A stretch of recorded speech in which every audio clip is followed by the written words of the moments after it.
চলতেছে এখন।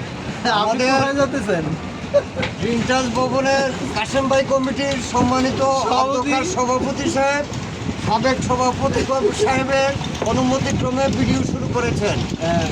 আমরা এখন আমি আব্দুল কুদ্দুস কাহিল, আমি কারাবাসের দায়িত্বে আছি।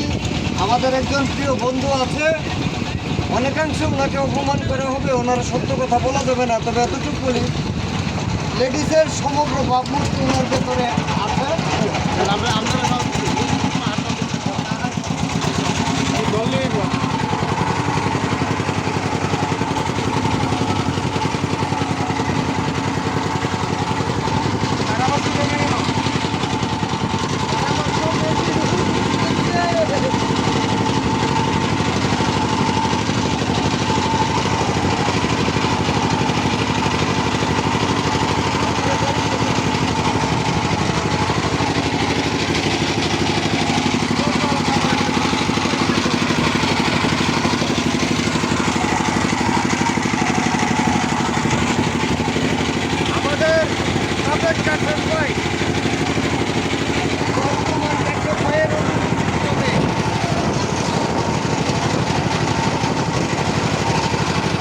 গোলাগঞ্জে সাদা পাথরের দেশে আমরা নদী, পাহাড়, সমুদ্রের সম্মিলিত অপরূপ সৌন্দর্য, প্রকৃতির নয়নাভিরাম দৃশ্য আমরা অবলোকন করতেছি।